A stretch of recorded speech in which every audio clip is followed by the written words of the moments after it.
नमस्कार मित्रांनो, पुन्हा कर्तव्य आहे. या मालिकेच्या आजच्या भागात आपल्याला असं बघायला मिळतं, की वसुंधरा आता आईला फोन करते आणि आकाशविषयी ती सगळं काही सांगत असते. त्याचं खूप कौतुक करत असते. त्याच्याविषयी अगदी मनापासून भरभरून बोलत असते. आई देखील हे ऐकून खूप खुश होत असते. वसुंधरा म्हणत असते, "आई, तू, मी, बाबा, बनी आपलं आयुष्य छान चाललं होतं. आपण खूप खुश होतो. मी देखील खूप खुश होते." आणि त्यात एक पोकळी होती. ती आता आकाशरावांनी भरून काढली आहे. त्यांनी माझ्यासाठी खूप काही केलं आहे. माझ्याकडे शब्दच नाही त्यांचे आभार मानण्यासाठी. आणि कसं सांगू तुला की त्यांनी माझ्यासाठी काय काय केलंय ते. आणि माझी आता खात्री पटली आहे की बनीसाठी दुसरा बाबा कोणी होऊच शकलं नसतं. आकाश रावच त्याचे बाबा म्हणून अगदी परफेक्ट आहेत. त्यांनी बनीसाठी देखील खूप काही केलंय ग. आता हे सगळं ऐकून आई म्हणते, "वसुंधरा, तू ना आकाशरावांच्या प्रेमात पडलीये." वसू म्हणते, "आई, काही काय बोलते? हे वय का आमचं प्रेमात पडण्याचं? मला फक्त हेच हवं आहे की चिनू म्हणून मला आई म्हणून ऍक्सेप्ट करावं. आम्ही मुलांसाठीच तर लग्न केलंय ना. आमचं उरलेलं तर सगळं आयुष्य मुलांसाठीच आहे. आता बनी देखील घरी येईल, त्यामुळे चिनू म्हणून त्याला सुद्धा ऍक्सेप्ट करावं. मला आता दुसरं काहीच नको." तरी सुद्धा आई म्हणते, "अगं ऐक माझं, तू त्यांच्याविषयी एवढं काही बोलतेस ना, याचा अर्थ तू त्यांच्या प्रेमात पडली आहेस. माझी खात्री आहे. आणि यापुढे तुमच्यातलं प्रेम असंच वाढत राहणार." आता वसुंधरा म्हणते, "हो गाई, तू तुझंच म्हणणं मला पटवून देशील हे माहिती मला." आई म्हणते, "बरं ठीक आहे, आपण इकडे आलो की खूप मनमोकळेपणाने गप्पा मारूया. तू आता जा त्या दोघांकडे, तुझी वाट बघत असतील ते." आता वसुंधरा फोन ठेवते. वसुंधरा आता आकाश आणि बनीकडे आलेली असते. बनी आणि आकाश खूप गप्पा मारत असतात, मज्जा करत असतात, हसत खेळत असतात आणि जेवणाचंही खूप कौतुक करत असतात. जेवण खूप छान होतं, त्यांना खूप आवडलेलं असतं. बनी म्हणतो, "आई, मला झोप येते, मी इथेच झोपू का?" वसुंधरा म्हणते, "नाही नाही बाळा, चल रूम मध्ये जाऊ आणि झोपू, मी झोपवते तुला." आकाश म्हणतो, "तुम्ही व्हा पुढे, मी आलो. चिनू मनूला आज फोनच नाही केलाय ना, त्यांना फोन करून येतो." वसुंधरा म्हणते, "हो नक्की करा. मी बोलली असते पण आता बनीला झोप येते, त्याला घेऊन जाते वरती." आकाश म्हणतो, "हो हो, इट्स ओके, तुम्ही जा, मी फोन करून लगेच येतो वरती." आता वसुंधरा बनीला घेऊन आतमध्ये येत असते आणि आकाश इकडे चिनुमनूला फोन करत असतो. चिनुमनू फोन उचलतात, त्यांना खूप आनंद होतो बाबांनी फोन केला आपल्याला म्हणून. आता आकाश म्हणतो, "कशा आहात तुम्ही, काय काय केलं?" चिनुमनू सगळ्या काही गमती त्याला सांगत असतात. शाळेमध्ये काय काय झालं सगळं काही त्याला सांगत असतात. आता आकाश म्हणतो, "मी उद्या सकाळी येणार आहे आणि तुमच्यासाठी एक सरप्राईज सुद्धा आणणार आहे मी." आता चिनुमनूला खूप आनंद होतो. आकाश म्हणतो, "पण घरी कोणाला सांगायचं नाही हा, मी काय आणणार आहे ते. मी तुम्हाला सरप्राईज देणार आहे, ही गोष्ट नाही सांगायची घरी." त्यावर चिनुमन म्हणतात, "हो बाबा, तू लवकर ये घरी." इकडे आता वसुंधरा आणि बनी आतमध्ये येत असतात आणि आतमध्ये आल्यानंतरच तिथे काही गुंड लोक येतात. त्यांना त्या हॉटेलवरती दरोडा टाकायचा असतो, पैसे उकळवायचे असतात आणि त्यामुळे ते गन वगैरे घेऊन आलेले असतात. सगळ्यांना धमकावत असतात. रिसेप्शनिस्टकडे जातात आणि तिला सुद्धा गन पॉइंटवर घेतात आणि तिला सांगतात की जेवढे पैसे असतील तेवढे सगळे काढ आणि आम्हाला दे. आता ती पैसे देते पण ते म्हणतात, "एवढेच? एवढे नाही चालणार, 5 लाख रुपये हवे आत्ताच्या आत्ता." ती म्हणते, "हे बघा, इथे सगळे लोक ऑनलाईन पेमेंट करतात, त्यामुळे माझ्याकडे एवढेच आहे. हवी तर माझी पर्स चेक करा." आता ते म्हणतात, "ए, पर्सला हात नाही लावायचा, हात वरती घे चल." आणि सगळ्यांना म्हणतात, "एकेकाला ठोकून काढू. जर कोणीही शहाणपणा केला तर अजिबात कोणीही काही आगाऊपणा करायचा नाहीये." आखी वसुंधरा आणि बनीकडे ते येतात आणि म्हणतात, "त्या बारक्याला घ्या इकडे, म्हणजे पैसे काढेल." आता बनीला ते वसुंधरेकडनं हिसकावण्याचा प्रयत्न करतात. वसुंधरा खूप घाबरते, त्यांच्या हातापाया पडते आणि म्हणते, "नका प्लीज, माझ्या मुलाला काहीही करू नका." ती रिसेप्शनिस्टला पण सांगते, "प्लीज ताई, कोणाला फोन करू नका.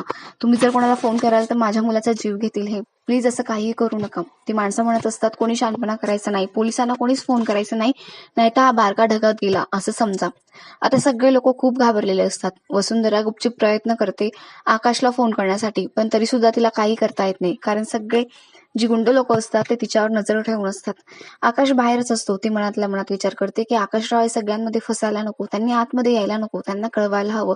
पण तिला चान्सच मिळत नाही. बनीच्या खिशात फोन असतो, त्यामुळे तिला काहीच करता येत नाही. आता ते गुंड लोक म्हणतात, "त्या बारकाला आणि या बाईला वरती घेऊन जातो आम्ही, म्हणजे लवकर पैसे काढतील." आणि वसुंधरा आणि बनीला बंदी करून ते वरती रूम मध्ये घेऊन जातात आणि बाकी सगळी माणसं खाली असतात. त्यांच्यासोबत ती 2 माणसं गन पॉइंटवर वसुंधरा आणि बनीला घेतात आणि वरती घेऊन जातात. आकाश आता फोन संपल्यानंतर बाहेर इकडे आतमध्ये येण्याचा प्रयत्न करत असतो. रूम मध्ये गेल्यानंतर वसुंधरा आणि बनी यांना ते खाली बसवतात. वसुंधरेने बनीला जवळ घेतलेलं असतं आणि गुपचूप ती आकाशला फोन करत असते. आकाश चिनू मनुष्य बोलत असल्यामुळे फोनच उचलत नसतो, त्यामुळे त्याला मिस कॉल गेलेले असतात. तो पुन्हा फोन लावतो तर इकडे वसुंधरा आता फोन उचलायला तयार नसते, कारण ती माणसं समोरच असतात. वसुंधरा फोन कट करते. आकाश म्हणतो, "काय झालं? बरं ठीक आहे, मी आतमध्ये जाऊन बघतो." आणि तो यायला लागतो. तेवढ्यात बाहेर असलेला वेटर त्याला बाहेर ओढून घेतो आणि म्हणतो, "आतमध्ये जाऊ नका, आतमध्ये काही गुंड लोक घुसलेत आणि ते पैशाची मागणी करतायत." त्यावर आता आकाशला खूप भीती वाटायला लागते. बनी आणि वसुंधरा तर आतमध्ये गेले, त्यांना काही झालं तर नसेल ना, याने तो खूप टेन्शनमध्ये येतो. तो त्या माणसाला विचारतो, माझ्या बायकोला आणि लहान मुलाला पाहिलंय का तुम्ही? त्यावर तो वेटर म्हणतो, हो. त्या दोघांना ती लोक वरती बंदी बनवून घेऊन गेली आहेत आणि गन पॉइंटवर आहेत ती दोघं जण. पैसा उकळण्यासाठी हे सगळं करतायत ते. त्यांना आत्ताच्या आत्ता 5 लाख रुपये हवे. त्यावर आकाश म्हणतो, तुम्ही पोलिसांना फोन केलाय का? आणि तो पोलिसांना फोन लावतो आणि तिथली सगळी इन्फॉर्मेशन देतो.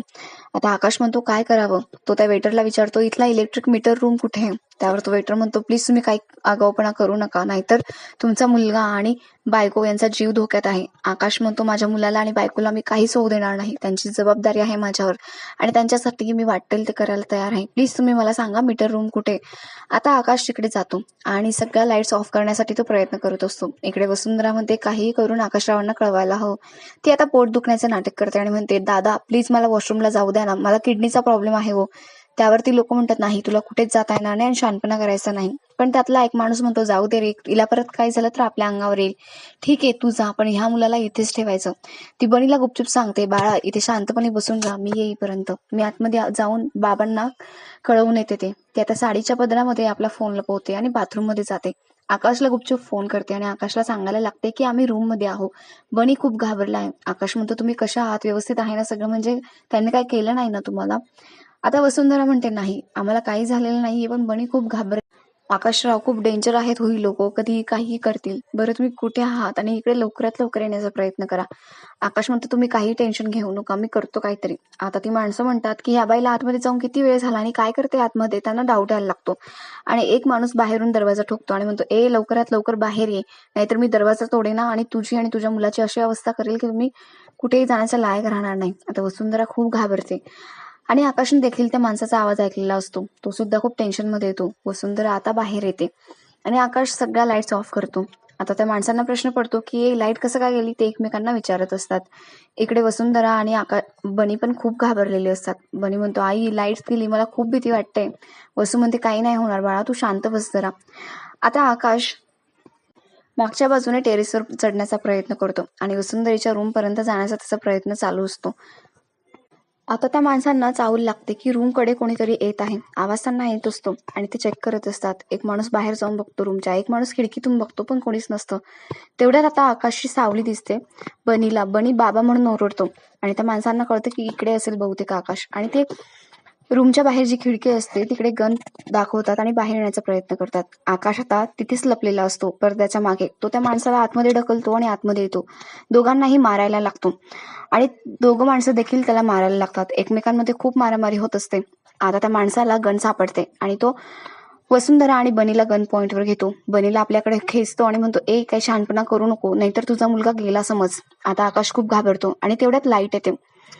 हॉटेलच्या वेटरने लाईट ऑन केलेली असतात आणि आकाश तिथे एका गुंडाला मारत असतो. दुसरा म्हणतो, हे बघ तू काही करू नका, नाहीतर तुझ्या मुलाला मारून टाकू आम्ही. त्यावर आकाश म्हणतो, नाही नाही तुम्ही काही करू नका, आणि तो तिथेच उभा राहतो. तो म्हणतो की माझा मुलगा आहे, हवं तर तुम्ही मला काही करायचं तर करा, पण त्याला अजिबात काही करू नका. वसुंधरा खूप रडत असते. तेवढ्यात वसुंधरा त्या माणसाला बेडवरती ढकलते आणि आकाश परत एकदा त्यांना मारायला लागतो. तिथे आता पोलिस आलेले असतात आणि पोलीस त्या दोघांनाही ताब्यात घेतात. वसुंधरा आणि बनी यांचा जीव आकाशने वाचवलेला असतो. पोलीस म्हणतात, तुम्ही एकट्याने या दोघांना हँडल केलं? त्यावर आकाश म्हणतो, माझ्याकडे काही पर्यायच नव्हता. माझा मुलगा आणि बायको त्यांच्या ताब्यात होते. त्यांना काही झालं असतं तर मी कुणाला तोंड दाखवलं असतं आणि मला खूप टेन्शन आलं होतं. मी कसं केलं मला नाही माहिती, पण त्यांच्या विचारानेच मी हे सगळं करू शकलो. पोलीस म्हणतात, आता तुम्ही काळजी घ्या, आता सिच्युएशन अंडर कंट्रोल आहे, आणि तो निघून जातो. आकाश आता वसुंधरा आणि बनीला आपल्या जवळ घेतो. बनी खूप रडत असतो. आकाश म्हणतो, बाळा गेलेत ते आता, पोलीस लोक घेऊन गेले ना त्यांना, टेन्शन नको घेऊ, काही होणार नाही आता, तू आता सेफ आहेस. बनी तरीही खूप रडत असतो. तो लहान असतो, त्याला खूप भीती वाटत असते. तो म्हणतो, बाबा त्या गुंडांना मी खूप घाबरलो होतो. आकाश म्हणतो, गेले ना ते आता, आता शांत हो. वसुंधरा म्हणते, आकाशराव तुम्ही आज आले नसतात आणि पोलिसांना तुम्ही फोन नसता केला ना, आम्ही वाचलो नसतो, त्यांनी आमचा जीव घेतला असता. आकाश म्हणतो, असं कसं नसेन, मी तुमच्यासाठी मी नेहमी अवेलेबल असेल, आणि अशी वेळ तरी कशाला येईल की मी तुमच्यासाठी नसेन. तुम्ही आता माझी जबाबदारी आहात, तुम्हाला मी कधीच काही होऊ देणार नाही, एवढं लक्षात ठेवा. आणि आपला आजचा हा भाग इथेच संपतो.